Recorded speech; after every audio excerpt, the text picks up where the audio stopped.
복의 근원으로 사십니까? 한번 해보실까요? 거머리로 사십니까? 복의 근원. 시선을 피하는 분들이 계세요. 몇 주 동안 계속해서 잠언 말씀으로 설교하며 은혜를 받고 있습니다. 잠언 그러면 거기에 몇 가지 입장이 있습니다. 첫 번째로 잠언은 하나님의 말씀이 아니라 옛날에 선조들의 교훈, 삶의 지혜들을 모아서 편집한 인간의 작품이다라고 주장하는 이론이 있습니다. 자유주의 신학자들, 진보주의 신학자들이 말하는 편집설이라고 합니다. 성경에는 하나님 말씀이 아닌 것들이 많이 들어가 있는데 그것들을 다 골라내야 된다. 문서를 다 쪼개서 비판을 해서 골라내야 된다. 잠언은 그 가운데 대표적으로 사람들이 편집해서 만든 인간의 작품이다라고 주장하는 것입니다. 그래서 이들은 잠언으로 설교하지 말라 그렇게 말합니다. 근데 제가 볼 때 이것은 사탄이 성경을 하나님의 말씀이 아니라고 함으로 말미암아 우리가 믿음의 근거가 되는 그 말씀을 흔들어서 우리 신앙을 갈등과 방황 속에 들어가게 만드는 아주 악한 사상입니다. 이단보다 더 악하다고 저는 생각합니다. 왜냐하면 이단은 이단이기 때문에 애초부터 경계를 하잖아요. 근데 이 진보주의, 자유주의 신학 사상을 가진 분들은 신학교에서 그걸 배워가지고 뻗어시 목사가 되어서 큰 교회들을 목회를 해요. 그 설교를 들으면 아무것도 모르고 그냥 무방비 상태에서 그런 사상으로 다 빠져들어가게 되는 거예요. 그러니까 아주 굉장히 악한 사상이에요. 혹시 여러분이 이민교회를 다니다 보면 어느 지역은 뭐 이 교회 하나밖에 없고 이 교회 하나밖에 없고 그래서 제가 어떤 교단을 얘기하지 않겠습니다만은 이 신학적인 진보주의와 자유주의에 물든 목사님의 설교를 계속 듣다 보니까 나도 모르게 그런 사상에 빠졌다 그러면 정신 차리고 깊이 생각하고 회개하고 생각을 바꾸고 돌이키게 되기를 주님의 이름으로 축원합니다. 성경이 하나님 말씀이 아니라고 하면 그때부터 우리 신앙은 교회 나올 이유가 없는 거예요. 신앙의 근거가 없어지는 거예요. 이거는 그야말로 무서운 악한 사상인 것입니다. 또 잠언은 하나님 말씀이기는 하지만 복음이 아니고 삶에 조금 도움되는 교훈 정도라고 주장하는 분들이 있어요. 그래서 성경 말씀 중에 좀 이런 가치가 좀 적은 것이다 이렇게 생각하는 것이죠. 과거 옛날에 마틴 루터가 아주 유명한 종교개혁자인데 성경 중에 야고보서에 대해서 좀 오해를 했어요. 이해를 못하고 야고보서는 믿음도 강조하지 않고 복음에 대한 얘기도 안 나오고 행함만 자꾸 강조하니까 이 야고보서는 가치가 좀 적은 지푸라기 서신이다 이렇게 글을 쓰고 사람들에게 가르쳤어요. 나중에 이제 잘못된 것을 본인이 깨닫고 아주 크게 회개를 하고 왜? 사람들 그렇게 얘기해버렸으니까 크게 회개를 하고 이걸 바로 잡았다고 하는 일화가 있습니다. 마찬가지로 잠언도 구원받은 하나님의 백성들이 하나님의 뜻대로 풍성한 삶을 살고 지혜로운 삶을 살아서 복의 근원답게 살게 하려고 주시는 왕의 복음이에요. 귀한 말씀인 것입니다. 저는 최근에 잠언 설교도 많이 했지만 최근 몇 개월 동안에 하나님이 특별한 은혜를 주셨어요. 그 은혜는 어떻게 하면 모든 성경에서 예수님을 전하고 복음을 전할 수 있습니까? 복음을 전해야 되는데 그래서 그걸 놓고 기도하고 계속 간구하는 가운데 잠언 속에 놀라운 복음의 비밀이 담겨져 있다는 것을 발견하게 됐어요. 눈이 확 열렸어요. 40년 이상 목회를 했는데 그동안에 못 보던 것을 하나님 보게 해주셨어요. 그 핵심 단초 중에 하나가 바로 오늘 제가 여러분 소개하려고 하는 말씀인데 잠언을 보면 1장부터 계속해서 지혜가 제일이니 지혜를 얻으라. 지혜를 위해서는 너의 금은보화를 다 팔아서 지혜를 얻으라 그래. 지혜. 근데 사람들은 지혜 그러면 그냥 세상 사는 지혜, 요령 그런 걸 생각하는데 이 잠언이 말하는 지혜는 그런 일반적인 보통 지혜가 아니에요. 그 지혜가 뭔가? 잠언 8장을 보겠어요. 다 같이 잠언 8장 다 같이 읽겠습니다.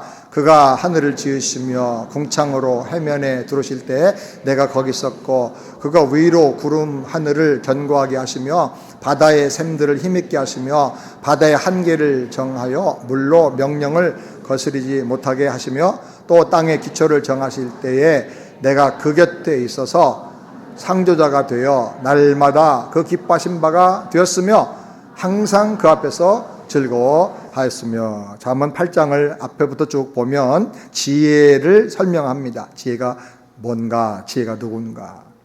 근데 그 지혜가, 그분이 여기 보니까 단순한 무슨 머릿속에 있는 총명함이 아니라 인격이다라고 합니다. 인격이다. 지혜가 인격이다. 잠언이 말하는 지혜는 인격체예요. 근데 그 지혜가 하나님이 천지를 창조하실 때 바로 그 곁에 있었다 그랬어요. 그러니 누굴까? 그 지혜가 하나님이라는 거죠. 하나님. 그리고 그 다음에 보면 지혜가 창조자가 되었다. 그 지혜가 우주 만물을 성부 하나님과 함께 창조했다고 말하고 있어요. 엄청난 일이죠. 그 지혜가 누구예요? 저는 그 지혜가 바로 예수님이다. 구약에 나타난 예수님이다 라고 믿습니다. 잠언은 지혜이신 예수님을 가르쳐주는, 그리고 예수님의 그 능력을 의지해서 살아서 풍성하게 되는 그 비결을 가르쳐주는 그야말로 복음이에요. 복음. 구약에 있는 복음. 아멘입니까? 네. 아멘 좀 하세요. 여러분, 이 설교는 인류 역사상 최초로 듣는 설교일 수도 있어요. 왜냐하면 제가 신학교 다닐 때 이런 얘기 가르쳐주는 선생님이 안 계셨고, 제가 책을 많이 봤는데 잠언을 복음으로 풀어내는 책을 아직 별로 본 적이 없어요. 그래서 하나님이 정말 독특한 은혜를 주셨다, 저는 그렇게 믿습니다. 아멘 좀 하세요. 네. 그래서 여러분이 좀 깊이 묵상을 해보세요. 그래서 저보다 더 깊은 복음의 은혜 속으로 들어가게 되기를 바랍니다. 우리가 잠언을 잘 듣고 깊이 묵상을 해야 돼. 잠언의 겉만 보지 말고 속을 파고 들어가서, 이게 단순한 처세술을 가르쳐주는 게 아니고요, 단순히 삶의 무슨 지혜를 가르쳐주는 그런 경영의 무슨 책 같은 그런 내용이 아니고 예수님을 보여주고 복음을 우리에게 가르쳐주는 말씀으로 여러분에게 와닿게 되길 바랍니다. 그러면 그냥 잠언이 기가 막힌 말씀이 되는 거예요. 구약은 율법이고 신약은 은혜다라고 사람들이 말하는데 이 말이 맞습니까? 틀립니까? 아무 대답 안 하는 게 정답이죠? 틀립니다. 구약도 은혜로 구원받는다 하는 것을 가르쳐주는데 방법이 율법을 통해서, 예언과 약속을 통해서 가르쳐줍니다. 율법을 가르쳐주면서 이 율법의 거울 앞에 서봐라. 너가 죄인이다. 네가 착하게 살고 선행을 하고 살려고 하면 할수록 너는 죄인인 것을, 이 율법에 걸려 범죄하는 사람인 것을 네가 알게 될 거야. 그 율법에 따라 너는 정죄당하고 심판당해야 돼. 너의 힘으로는 구원을 얻을 수 없고 죄 문제 해결할 수 없어. 그래서 어린 양의 피로 말미암아 하나님 앞에 나가 제사를 드리고 회개하고 어린 양 대신 예수를 바라보고 의지함으로 내가 죄사함 받고 구원받을 수 있는 거야. 그걸 구약이 율법을 통해서 가르쳐주는 거예요. 아멘? 그렇기 때문에 넓게 보면 구약도 예언과 예표와 약속을 통해서 예수님을 가르쳐주는 하나의 생명의 말씀이고 복음이라고 할 수가 있는. 근데 간접적으로 가르쳐주니까 이것을 사람들이 분별을 잘 못하는 것이죠.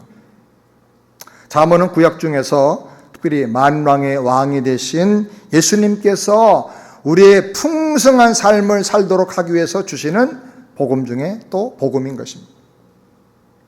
바로 잘 깨달아서 이 잠언 또 구약의 모든 말씀을 통해서 예수님을 만나고 체험하게 되기를 주의 이름으로 축원합니다. 너희가 성경에서 영생을 얻는 줄 생각하고 성경을 상고하고 깊이 연구하고 공부하지만 이 성경이 곧 나에 대해서 기록한 것이다.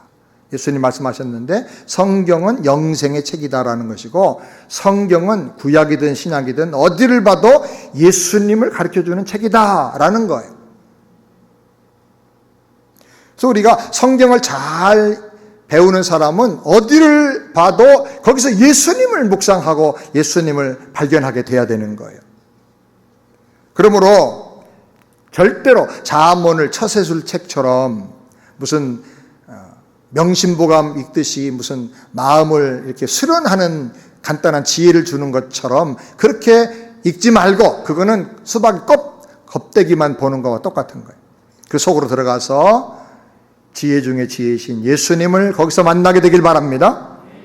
만왕의 왕이신 주님께서 나의 삶의 복음으로 어떻게 축복하고 나를 변화시키기 원하시는지를 발견하고 생명을 얻을 뿐 아니라 더 풍성하게 얻는 저와 여러분 되기를 주의 이름으로 축원합니다. 우리가 복음을 참 중요하게 붙잡아야 되는데 복음이 뭡니까? 다른 말로 구원이 뭡니까? 애굽 노예 생활에서 해방되어 출애굽하는 게 구원일까요? 아니면 가나안 땅, 약속의 땅에 천국을 상징하는 그 땅에 들어가는 게 구원일까요? 구원이 뭡니까? 애굽 노예에서 해방되어 출애굽하고 나오는 것은 구원의 시작이에요. 약속의 땅 가나안에 들어가는 것은 구원의 완성이에요. 구원이다, 복음이다 라고 할 때 반드시 두 가지가 필요해요. 먼저는 뭐뭐로부터의 구원이에요. 구약에는 이것을 예표로 보여준 게 애굽의 노예 생활로부터의 구원, 그게 출애굽이에요. 유월절 어린 양을 통해서 그 피로 말미암아 망할 죄인들이 다 구원받았어. 이걸 신앙으로 말하면 우리가 죄와 사망에서 구원받은 거예요. 예수의 십자가 보혈을 의지하고. 아멘. 근데 그건 구원의 시작이에요. 또 하나 중요한 것은 뭐뭐를 향하여 가는 구원이에요. 향하여 가는. 어디를 향하여? 가나안 땅, 약속의 땅을 향하여 가야 돼. 영원한 하나님의 나라를 향하여 우리가 가는 거예요. 아멘. 내가 죄사함 받고 구원받고 십자가로 말미암아 하나님의 자녀가 되었다. 그걸로 끝나면 안 되는 거예요. 하나님의 약속이 내 안에 성취되고 내가 하나님 닮아 성화되고 내 안에 하나님의 나라가 이루어지고 하나님 나라가 확장되고 그리고 영원한 그 하나님 나라의 주인으로 사는 것, 이것이 구원을 향해서 가는 완성되는 모습인 것입니다. 아멘. 복음이 뭐냐? 계속 십자가만 붙잡고 있는 게 복음은 아니에요. 십자가에서부터 출발을 해야 돼요. 십자가 없는 복음은 없어요.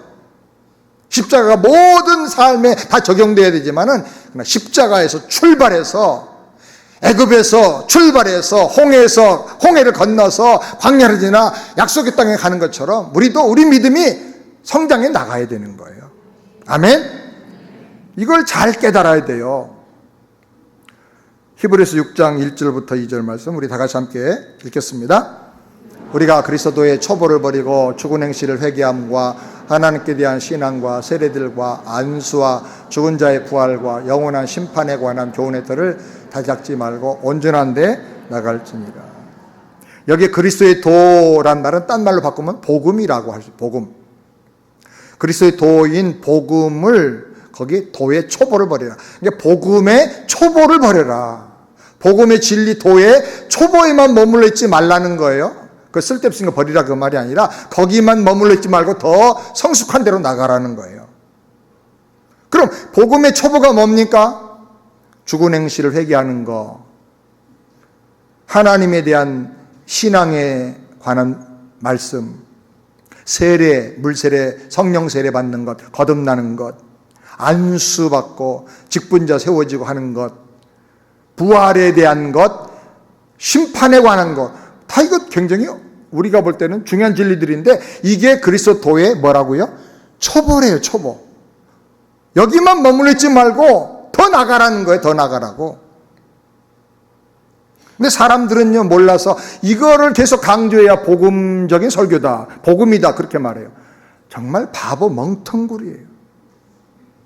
맨날 태어나서 젖바는 얘기만 해야 그게 복음이라고 생각하는 거와 똑같은 거예요.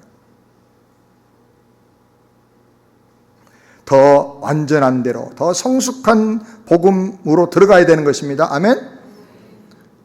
히브리서 5장 12절 다 같이 함께 읽겠습니다. 때가 오래므로 너희가 마땅히 선생이 될 터인데 너희가 다시 하나님의 말씀의 초보가 무엇인지 누구에게 가르침을 받아야 할 것이니 젖이나 먹고 단단한 식물을 못 먹을 자가 되었도다. 예수님을 구원자로 믿고 거듭난 지가 20, 30년 됐어요. 아직도 근데 맨날 거기만 있는 거야. 맨날 회개하고 맨날 부활 얘기하고 맨날 거기서 머물러 있는 거야. 아직도 확신이 없고 승리하는 삶이나 사명과 하나님의 비전을 이루는 삶이나 킹덤 마인드를 가지고 사는 삶은 전혀 없는 거예요. 그렇게 하면 안 된다는 거예요. 너희가 오래됐으니까 이제는 마땅히 다른 사람을 가르칠 수가 있는 단계로 나가라. 말씀의 도의 초보를 버리고 더 나가라는 말이에요. 단단한 식물을 먹는 사람의 그 성숙한 단계로 나가라는 거예요. 그래서 양육반도 하고 제자 훈련도 하고 하는 거예요.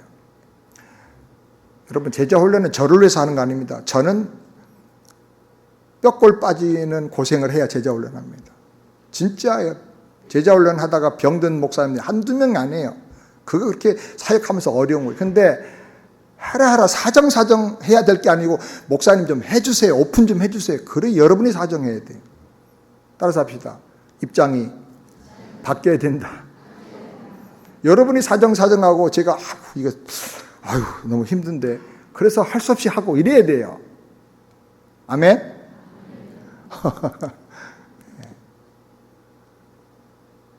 왜냐하면 주님 말씀했잖아요. 오래됐으니까 이제 너희가 다른 사람을 도와주고 그 말씀으로 자녀들도 가르쳐주고 어려운 사람, 방황하는 사람들을 붙잡아줄 수 있는 그런 단계로 가야 되는데 아직도 그리스도의 도의 말씀에 초보에 머물러 있냐. 맨날 아직도 십자가 비밀을 다 깨닫지 못하고 있냐 그 말이에요. 쉽게 말하면 예수님을 나의 구원자로만 믿고 사는 것은요, 신앙의 초보 단계. 나 구원받았네, 너 구원받았네. 물론 그거 감사해야죠. 그러나 맨날 그것만 얘기하면요, 아직도 젖먹이야. 이제는 예수님이 나의 구세주일 뿐 아니라 내 인생의 주인이다. 이걸 믿어야 돼. 그래야 드리는 삶을 살게 되고 헌신하는 삶을 살게 되는 거예요. 로마서 1장부터 11장까지는 예수님 나의 구세주인 걸 가리키고 12장 넘어가면서 그러므로 형제들아 내가 하나님의 자비하심 너희를 권하노라. 너희 몸을 하나님 기뻐하신 거룩한 산 제사로 뭐하라? 드려라. 이것이 너희의 영적 예배니라. 우리 삶 속에서 내 인생, 내가 가진 것, 내 재능 다 하나님의 것입니다. 내가 주인인 줄 알았더니 이게 주인이 아닙니다. 나를 지으신 이가 주님이시고 나를 구원하여 핏값으로 사신 분이 주님이시니 마땅히 저는 주님의 것입니다. 주님께로 명예를 다 이전해 드리겠습니다. 저를 써주세요. 그거 드리는 거예요. 그래야 믿음이 성장해요. 드려야 성장하고 드려야 축복을 경험하고 드려야 변화가 돼요. 하나님이 들어 쓰시는 거예요. 들어야. 한번 따라서 합시다. 주님, 저를 드리겠습니다. 매 순간 그렇게 기도하세요. 주님, 저를 드리겠습니다. 배운 거 없고 가진 거 없고 몸 약하고 그러지만 주님께 드리겠습니다. 주님, 저를 써주세요. 그래 믿음이 이제 성장하는 거예요. 그리고 더 나아가서는 주님이 나의 왕이신 것을 믿어야 돼요. 만왕의 왕이셔요. 하나님 나라의 왕이에요. 온 세상을 하나님 나라로 변화시키길 원하세요. 세상의 모든 영혼들을 구원하길 원하세요. 그 왕의 미션이 있고 비전이 있어요. 사명, 그것이 나에게 주어질 사명인데 그 사명을 가지고 살아야 돼요. 순종하면서 하나님의 나라의 그 사명감을 가지고 킹덤 퍼스펙티브를 가지고 뭘 하든지 사명감을 가지고 비전을 가지고 사는 거예요. 먹고 사는 게 내 인생의 목표가 아니고 하나님의 그 뜻을 이루는 것이 내 인생의 목표입니다. 하나님 저를 들어 써주세요. 이렇게 해야 믿음이 성장하고 변화가 되는 거예요. 순종할 때 변화가 되고 헌신할 때 변화가 되고 기적이 나타나는 거예요. 아멘? 잠언은 하나님 나라의 왕의 예표로서 한 사람을 들어서 썼는데 누구냐면 솔로몬 왕, 솔로몬 왕. 이 솔로몬 왕이 예수님의 예표입니다. 하나님 나라의 왕이신 예수님의 예표로서 그 왕이 그의 자녀들인 왕자들에게 교훈하는 형식으로 주신 하나님의 말씀이 잠언이에요. 이것은 무슨 의미가 있냐면 하나님 나라의 왕자와 딸로 공주로 우리가 거듭났어요. 우리가 하나님의 자녀가 됐잖아요. 그런데 하나님이 만왕의 왕이셔요. 그러니까 내가 그전에는 거지같이 살았을지라도 이제 다시 태어남으로 말미암아 하나님 나라의 공주가 되었고 하나님 나라의 왕자가 됐어요. 아멘? 실감 안 나죠? 믿으세요. 믿고 실감을 이제부터 느끼세요. 옆에 있는 분들 한번 보고 한번 하겠습니다. 이제 보니까 공주십니다. 이제 보니까 왕자님입니다. 아멘? 저는 제가 왕자라고 믿습니다. 왕자병 걸린 거 아니고요. 진짜예요, 진짜. 진짜. 네가 하나님 나라의 왕자다. 왕권을 주셨잖아요. 앞으로 왕같이 다스리는 그 하나님 나라의 복을 주신다고 약속을 성경했어요. 그래서 하나님의 오리지널 디자인인 왕권과 사랑과 번성과 부요와 이것이 다 이제 거듭남으로 회복이 됐는데 이것을 네가 어떻게 경영하느냐. 그래서 왕이신 예수님께서 직접 그걸 가르쳐 주시는 거예요. 너의 삶을 통해서 하나님의 나라의 풍성함이 나타나게 해라, 그거예요. 사랑하는 여러분, 예수님은 나의 구세주일 뿐 아니라 나의 주인이고 나의 왕이신 것을 믿으시기 바랍니다. 저는 매 순간 이 세 가지 고백을 해요. 주님은 나의 구세주시고요, 주님은 나의 주인이시고요, 주님은 나의 왕이십니다. 저를 들어 써주십시오. 오늘 본문 말씀 한 구절을 정했는데 비교적 잠언 말씀 중에 어려운 구절입니다. 그런데 이 속에 기가 막힌 복음이 들어있어서 제가 여러분과 함께 나누려고 합니다. 우리 잠언 30장 15절 다 같이 함께 읽겠습니다. 거물에게는 두 딸이 있어.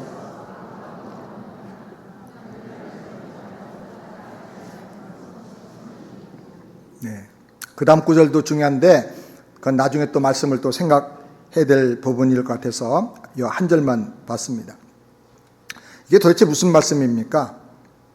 영생의 책에 무슨 거머리 얘기가 나옵니까? 도대체 거머리하고 우리하고 무슨 상관이 있다고 이런 말씀을 하는지 한 번 읽으면 잘 몰라요. 읽고 또 읽고 계속 묵상하고 기도하면 하나님이 열어주십니다. 쉽게 말하면 하나님의 자녀들로 거듭난 사람은 남의 피 빨아먹고 배부른 줄 모르고 감사할 줄 모르는 거머리 같은 존재로 살면 안 된다는 거예요. 그렇게 살지 말으라는 거예요. 그럼 이 말씀이 도대체 어떻게 복음으로 연결되고 예수님과 연결되는가? 우리는 계속 이렇게 묵상을 해야 돼요. 이 말씀이 예수님과 어떻게 연결되는가? 이 말씀이 어떤 복음의 내용인가를 계속 연구하고 묵상하면서 성령이 열어주시도록 기도해야 돼요. 그러면 그냥 말씀 깨닫는 신비한 비밀을 계속 체험하면서 살게 되는 거예요. 몇 가지 메시지가 있는데 그 중에 첫 번째로 거머리가 거머리를 낳듯이 출생이 신분을 결정한다 하는 메시지가 그 안에 있습니다. 거머리에게는 두 딸이 있어 그랬죠. 거머리가 두 딸 거머리를 또 낳았어요. 거머리가 뭐냐? 남의 피를 빨아먹고 남의 에너지를 빨아먹고 남의 희망을 빨아먹고 남의 행복을 다 뺏어가는 사람이에요.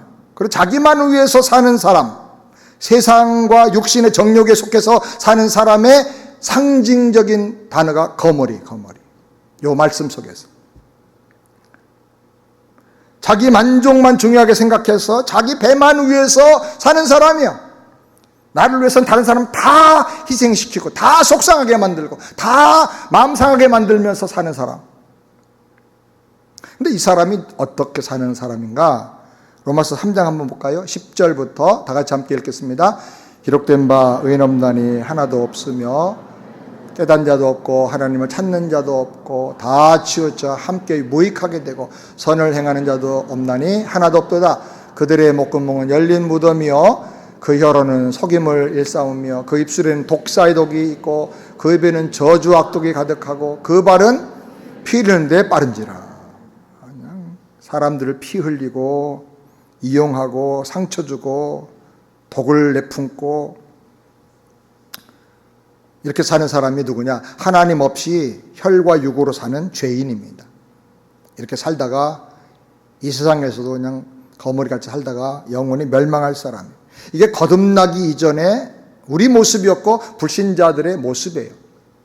요즘 한국의 뉴스를 보면 진짜 살벌해요. 차 타고 가다가도 클락션 함부로 누르면 큰일 나요. 차 타고 가다가 옆에 사람, 운전하는 사람 보고 이렇게 표정 이상하게 지으면 또 큰일 나. 대로에서 세워가지고 내려가지고 도끼로 야구방망이로 그냥 차를 부시고 사람을 때리고 난리가. 옛날은 그냥 어떻게 다 우발적인 살인인데 이제는 살인도 보통 수준의 살인이 아니야. 끔찍해서 말로 다 할 수가 없어. 그런데 어떤 사람이 그래요. 그 사람들은 그냥 절제 못해서 표현했을 뿐이고 그런 마음 갖고 사는 사람이 너무 많다는 거예요. 너무 많다는 거예요. 아주 인간성에 정말 흉흉해진 그 극치의 모습을 우리가 다 이렇게 보고 살아요. 미국도 마찬가지입니다. 지난번에 차 타고 가는데 뒤에 차가 집사람 운전하는데 너무 바짝 붙어가지고 그냥 범퍼로 붙어서 오는 거예요. 집사람이 부담된다고 이렇게 급해서 저럴까? 그러고 이제 어떻게 해서 그 사람이 우리를 추월해가 다른 데로 갔어요. 지나가는데 저보고 하는 얘기가 여보 보지 마. 하도 이제 한국의 뉴스 보고 놀래가지고 보지 마. 아무 말도 하지 마.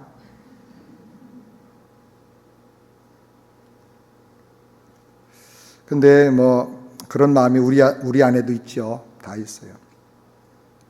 우리가 그 전에 이렇게 살았어요. 다 나중심. 내가 기분 나쁘면 어떻게 해야 되는 거죠. 내가 원하면 그냥 어떻게든지 내 욕구를 충족시켜야 된다는 거죠. 다 나중심으로 살다 보니까 세상이 이렇게 돼버렸어요. 근데 우리가 회개하고 예수님을 나의 구세주로 영접했습니다. 어떻게 됐죠? 회개하고 예수님 영접함으로 거듭나 하나님의 자녀가 됐어요. 아멘? 아멘. 거듭나려고 하다 말았어요? 다들 표정이 왜 그러실까? 거듭나 분명하게 하나님의 자녀가 됐어요.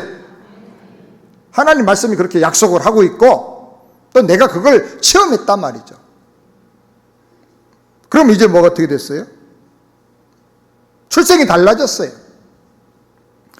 누구에게서 태어났습니까? 하나님에게서 태어났어요. 그래서 하나님의 자녀예요. 하나님께로 난 자가 되었다. 어떻게 났느냐? 물과 성령으로, 복음의 말씀과 성령으로 거듭난 자가 되었다. 아멘. 육으로 난 자는 육이에요. 그러나 성령으로 난 자는 성령이고 하나님의 자녀예요. 하나님의 자녀이면 영생을 얻을 사람이고 하나님 나라의 기업을 받을 사람이고 하나님의 성품을 담는 사람이고 복의 근원이에요. 복의 근원. 근원이란 말은 우물이란 말인데 그냥 물이 계속 복이 물처럼 솟아나와서 막 흘러 넘치는 거예요. 퍼내갈수록 더 좋은 물이 나오는 거예요. 이것이 바로 하나님께로 난 자, 출생이 바꿔진 자다. 옛날에는 다 나중심으로 있던 거 다 빼앗아 와야 됐어요. 상처 줘야 돼요. 내가 행복하려면 밟고 일어나야 돼요. 피를 뽑아 먹어야 돼요. 그런데 이제는 하나님의 자녀가 됨으로 말미암아 주는 자가 됐다. 생명이 막 흘러 넘쳐서 다른 사람을 살려주는 자가 되었다는 거예요. 아멘? 왜? 출생의 문제예요. 출생의 문제. 제가 한번 여러분에게 묻겠습니다. 여러분은 거머리입니까? 복의 근원입니까? 확실하면 대답하세요.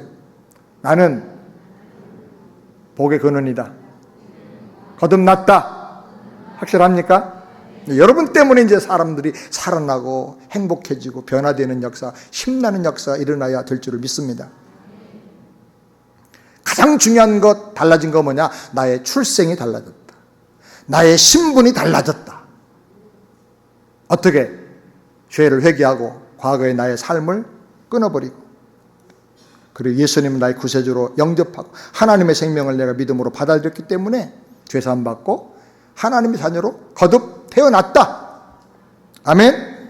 여러분의 출생을 확실하게 확인하고 붙으시기 바랍니다. 나는 복의 근원이 되었다. 나를 만나는 사람이 행복해질 거다. 나를 만난 사람이 신바람 나게 될 거다. 여러분은 그런 인생이 된 줄을 확실히 믿으시기 바랍니다. 안 믿어집니까? 흥분할 정도로 이게 확신이 돼야 되는데. 아멘? 두 번째로, 다고다고 하는 것은 거머리에 두드러진 특징이다라는 것입니다. 다른 번역 성경에 보니까 이렇게 번역했어요. 거머리에게는 달라하며 보채는 딸이 둘이 있다. 전혀 배부른 줄 모르는 것 셋이 있고 만족할 줄 모르는 것 넷이 있으니, 그렇게 번역을 했어요. 다고다고 하는 말은 달라고 보채는 거예요. 여러분이 하나님의 자녀로 정말 거듭났습니까? 그렇다면 계속 달라고만 해서는 안 되는 거예요. 이제 나를 드립니다. 하나님, 저를 주님 뜻대로 들어 써주세요. 이제 우리 삶의 생각과 기도가 그렇게 바꿔져야 돼요. 근데 우리 기도를 살펴보면 다 주시옵소서가 결론이에요. 기도원 가가지고 이렇게 기도를 들어보면요, 다른 말은 잘 주시옵소서, 주여, 주시옵소서.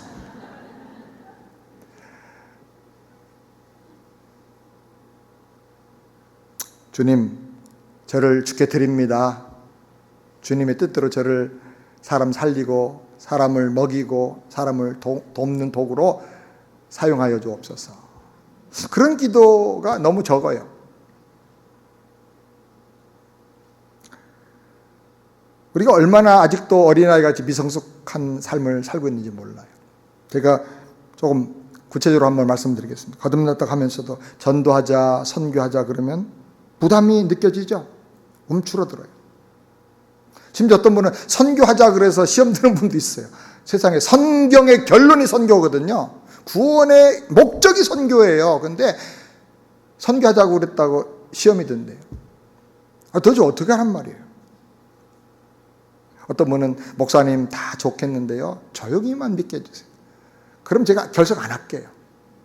수요일날 나올게요. 대표 기도만 시켜주지 마세요.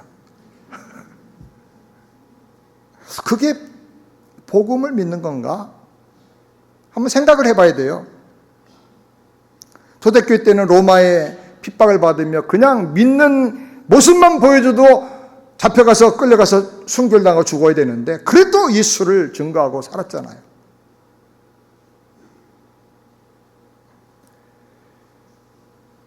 하나님이 나에게 은혜 주신 뜻이, 나를 구원하신 뜻이 그냥 나만 행복하고 나만 부담 없이 나만 이 땅에서 잘 먹고 잘 살다가 죽은 다음에도 영생까지 얻게 하는 것이 하나님 뜻인가?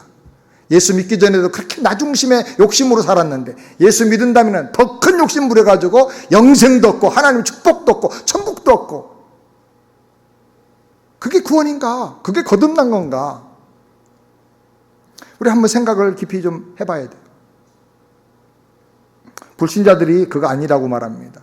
불신자들이 교회 다니다가 낙심하고 교회 안 다니는 사람도 많고 본래 예수 믿는 사람들 보고 실망해서 안 믿는 사람 많은데, 이분들이 하는 말이 뭐냐면, 교인들은 하나님 믿는다, 하나님 사랑한다, 은혜 받았다, 변화됐다 하면서 세상 사람들의 고통과 아픔에 대해서 아무 관심이 없다는 거예요.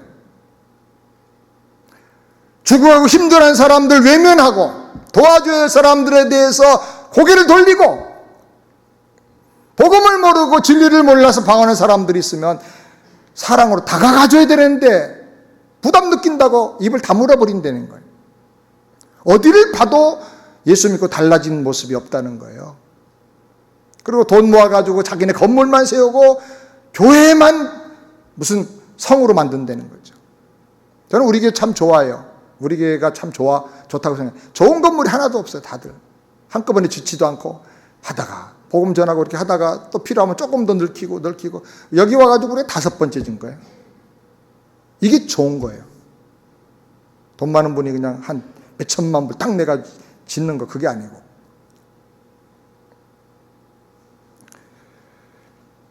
하나님 믿고 하나님 자녀가 됐다면 근본적으로 우리 마음이 마인드셋이 바꿔지. 나는 이제 복의 근원되었다. 흘려 보낼수록 더 풍성해진다. 아멘? 나눠줄수록 더 풍성해지는 거예요. 거머리 특성은 생명과 에너지와 모든 좋은 것을 다 빼앗아가는 거예요. 에너지를 테이크아웃 해가는 거예요. 에너지 테이커예요, 그 사람은. 근데 복의 근원은 뭐예요? 생명 주는 거예요. 에너지를 주는 거예요. 이 복의 근원이 나타나면 낙심했던 사람이 힘이 나고 희망이 생기고 용기가 생기고 위로가 생기고 그러는 거예요. 거머리가 나타나면 되던 일이 안 돼버려요. 사람들이 막 싸우고 기쁨이 없어져 버리고 희망이 없어져 버리고 말아요. 평화가 없어져 버려요. 왜? 한 사람 자기 혼자만 만족하려고 다 피를 빨아먹으니까.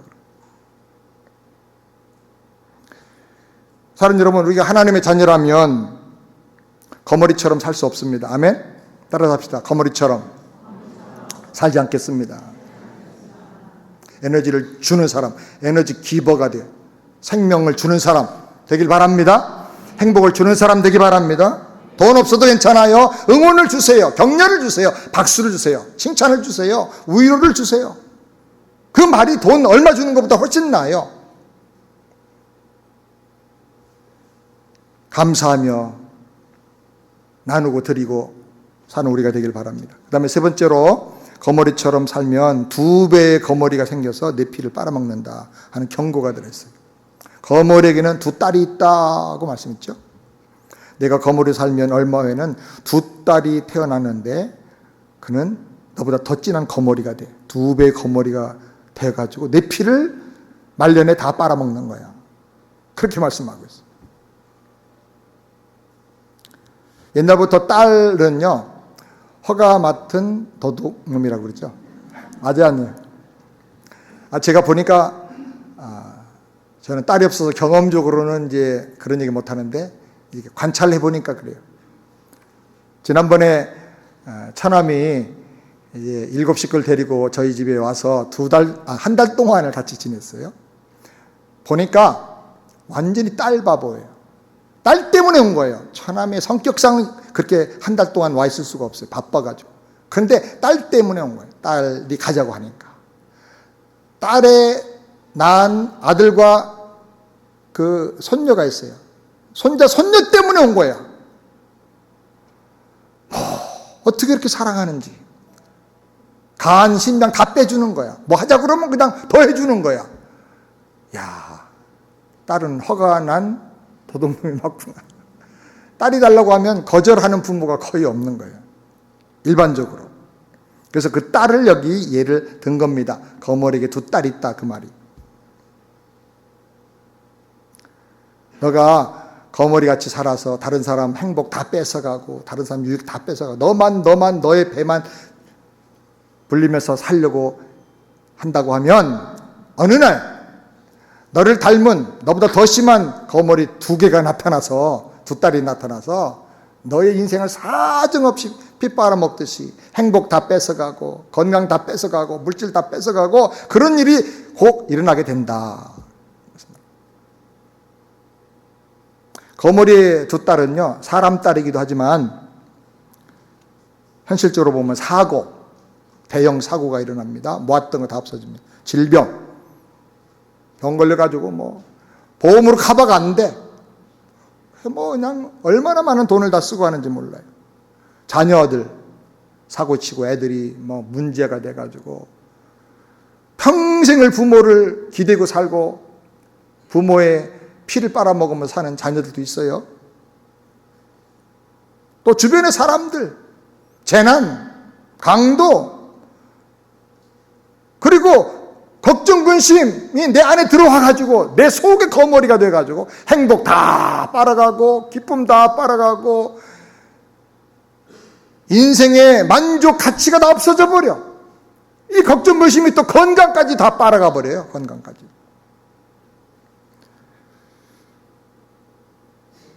인색하게 살고 오직 나만 위해서 살면, 다른 사람 희생시키고 내 배만 채고 살면 그만큼 더 넉넉해지고 행복해져야 되잖아요. 근데 그 인생이 정말 행복한가? 아니에요. 다른 사람 괴롭히고 고통 주고 이용하고 사기치고 빗바람먹었으면 정말 나는 행복해야 되는데 그 인생 정말 행복하냐? 아니라는 거예요. 성경은 말씀합니다. 자문 11장 24절 다 같이 읽겠습니다. 흩어 구제하여도 더욱 부하게 되는 일이 있나니 과도히 아껴도 가난하게 될 뿐이다. 성경은 경고합니다. 과도하게 아껴도 더욱 가난하게 될 뿐이다. 가난해져요. 물질도 가난해지고 사람 가난해져요. 주변에 사람이 다 없어져. 돕는 사람이 없어져. 정신 가난해져. 정신적인 풍요함이 없어져. 그래서 우리가 거머리 같이 살지 말고 드리는 사람, 나눠주는 사람, 베풀고 섬기는 사람이 되어서 복의 근원답게 생육하고 번성하게 되기를 주의 이름으로 축원합니다. 마지막 네 번째로 구세주의 주인이요 왕이신 예수님을 영접하고 헌신하고 베풀면서 살아야 됩니다. 예수님은 나의 구세주일 뿐 아니라 나의 주인이시고 왕이십니다. 내가 가진 것은 다 주님이 잠깐 맡겨주신 거예요. 왜 맡기셨냐? 주님 뜻대로 잘 쓰라고. 그래서 이것 때문에 네가 너 인생이 행복해지고 이것 때문에 너 인생이 더 풍성해지고 이것 때문에 하나님 나라 왔을 때 상 받고 멸관 받는 사람 되라고. 생명 살리는 일에 사용하라. 죽어가는 사람을 살리는 일에, 복음 전하는 일에 이것을 사용해라. 그래서 우리 물질, 건강, 재능 모든 걸 다 주신 거예요. 그러므로 이미 주신 것에 대해서 먼저 감사해야 돼. 그리고 기뻐하고 거머리 신자가 되지 말고 감사해야 돼요. 거머리 특징은 족한 줄을 모른다 그랬어요. 100을 주셨는데 나는 왜 100밖에 안 줬냐? 10,000 달라고 그러는 거죠. 감사하시기 바랍니다. 이 거머리 이야기는 솔로몬 당시에 실제로 있었던 실화를 바탕으로 한 말씀으로 제가 생각합니다. 이 이야기 중에 어떤 사람이 정말 찰거머리처럼 인생을 산 사람이 있어요. 다른 사람의 피를 빨아먹으면서 악랄하게 자기만 위해서 인색하게 살았어요. 그런데 나중에 말년에 2 딸이 태어났는데 더 지독한 거머리, 더블 거머리가 돼가지고 부모의 등골을 다 빼먹고 인생이 그 2 거머리 때문에 더 비참하게 말로가 끝났다. 그런 이야기를 어떤 실화가 있었는데 그걸 캡처해가지고 이렇게 여기다가 메시지를 담아가지고 우리에게 전해준 것이다. 저는 그렇게 생각합니다. 우리가 예수를 주인으로 믿고 산다면 이런 거머리 같은 신자가 되지 말아야 하는 것입니다. 열심히 일해서 다른 사람을 섬겨주고 나눠주고 베풀어주고 죽어가는 사람을 살려주는 그런 인생을 살아야 될 줄을 믿습니다. 계속 달라고만 하지 말고 이제 성숙해서 하나님 영광을 위해서 저를 써주세요 하고 헌신하고 순종하고 나가는 저와 여러분이 되기를 바랍니다. 여러분 병 들었습니까? 병 낫기만 해서 기도하지 말고 하나님 아버지 제가 건강해서 주님 일하고 사람들 도와주고 격려하고 신방하고 전도하고 선교도 하고 그렇게 하기 원하니까 그거 할 수 있는 건강 주세요. 그렇게 기도하세요. 직장을 위해서 기도합니까? 사업을 위해서 기도합니까? 하나님 그냥 사업 번창하게 해주세요. 그렇게 맹목적으로 기도하지 말고 목적을 정해 하나님 영광을 제가 뭐 세상에 많은 사람들 도와주고 먹여주고 장학금 없어서 어려운 사람이 있다는데 장학금도 주고 이렇게 인지 키워내는 그런 인생을 살고 싶습니다. 할 수 있는 은혜 주세요. 저는 제가 부족하고 연약하지만 온 세상에 복음 전한 일에 저를 하나님이 필요하시다면 사용해 주세요. 그래 기도를 늘 해요. 매일 저녁마다 매일 시간마다 하나님이 그렇게 헌신하고 드릴 때 더 귀하게 가치 있게 영광스럽게 사용하신 걸 믿으시기 바랍니다. 1880년도에 메릴랜드에 각 가정마다 다니면서 방문해서 물건을 팔아서 생계를 유지하고 그리고 공부를 하는 한 가난한 청년이 있었습니다. 온종일 방문하면서 판매하다 보니까 막 너무너무 온몸이 힘들고 지친 거예요. 근데 돈이 없으니까 먹지도 못하고 종일 굶으면서 그렇게 다녔어요. 뭘 사 먹으려고 보니까 주머니에 동전 10센트짜리 하나밖에 없는 거예요. 이걸 가지고 아무것도 먹을 수가 없어요. 그래서 그 다음 집에 가면 내가 염치불구하고 좀 먹을 것 좀 달라고, 혹시 빵이라도 한 조각 있냐고 그렇게 얘기해야 되겠다 하고 용기를 내서 가가지고 현관문을 두드렸습니다. 그런데 예쁜 소녀가 나왔어요. 소녀를 보는 순간에 부끄럽고 쪽팔려가지고 뭐 먹을 것 좀 달라는 말은 못하고 물 한 잔만 달라고 그랬어요. 이 소녀가 훑어보더니 안으로 들어가서 그 집에 있는 컵 중에 제일 큰 컵에다가 우유를 찰찰찰찰 넘치게 채워가지고 살금살금 가지고 와서 주었어요. 그 우유를 벌컥벌컥 한숨에 다 마셨어요. 얼마나 배가 고팠는지, 그야말로 꿀맛이고 얼마나 힘이 나는지, 이 한 잔의 우유가 이 청년에게 힘도 주고 감동을 줬어요. 이 청년은 너무나 삶이 어려워서 가난해서 이제 학교를 그만두려고 생각을 했어요. 돈이 없으니까. 그런데 그 우유 한 잔 얻어먹으면서 용기가 났어. 힘내자. 열심히 공부하자.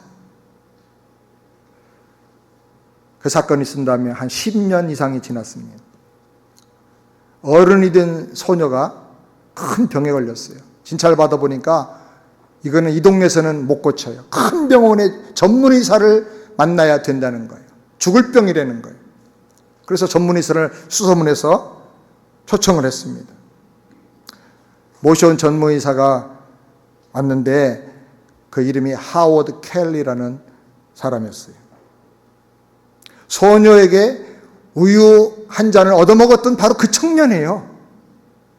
하워드 박사는 보자마자 우유 줬던 그 소녀인 것을 알아차렸어요. 정성을 다해서 모든 의술을 다 동원해서 이 소녀를 고쳐줬어요. 이 소녀가 죽을 병까지 얻었는데 완치가 돼서 퇴원하게 됐어요. 병원에서 이 여자가 퇴원할 때 청구서가 한 장 봉투에 담겨서 갔어요. 봉투를 뜯어보니까 엄청난 진료비가 들어있을 것이라고 생각하고 걱정하면서 딱 보는 순간에 거기에 글씨가 한 장 써 있는데 우유 한 잔으로 다 집을 되었음, 이런 글이 하나 써 있는 거예요. 그 병원 의사가 누구냐면 잔스 홉킨스 병원을 설립한 하워드 켈리 박사였어요. 이 소녀가 준 우유 한 잔이 이 한 청년을 낙심하지 않게 하고 힘나게 해서 열심히 공부해서 그 유명한 잔스 홉킨스 병원을 만든 설립자 의사가 되게 해줬어요. 한 사람을 완전히 살려주고 아주 명품 인생이 되게 해줬어요. 그리고 그 한 잔의 우유로 그 사랑이 다시 자기에게 돌아왔어. 죽을 병에서 살아난 거예요. 주는 자가 되는 것이 얼마나 큰 복인가를 우리가 깨닫게 됩니다. 사랑하는 여러분, 무엇을 주고 살까요? 돈 없어도 괜찮아요. 말 한마디 따뜻하게 해주는 것, 물 한 잔 따뜻하게 주는 것, 우유 한 컵 따뜻하게 주는 것, 그것이 사람을 살릴 수 있다는 것, 그 사람에게 용기를 줄 수 있다는 것, 여러분 기억하시길 바랍니다. 제가 묻겠습니다. 여러분은 거듭나 하나님의 자녀가 됐다면 복의 근원으로 살고 계십니까? 아니면 거머리처럼 살고 있습니까? 가슴에 한번 손 얹고 기도하십시다. 다 같이 기도하겠습니다. 하나님 아버지, 다른 사람의 행복을 뺏어가고 기쁨을 뺏어가고 아픔과 상처를 주고 생명을 뺏어가는 그런 거머리 같은 인생이 아니라, 나만 위해서 하는 인생이 아니라 이제 사람을 살려주고 생명 주고 격려를 주고 응원을 주고 용기를 주고 희망을 줄 수 있는 복의 근원다운 삶, 복음을 주고 사람을 살리게 하는 복의 근원의 삶을 우리 모두가 살게 하여 주시옵소서. 예수님, 우리를 다스려 주시옵소서. 예수님의 이름으로 기도드리옵나이다. 아멘.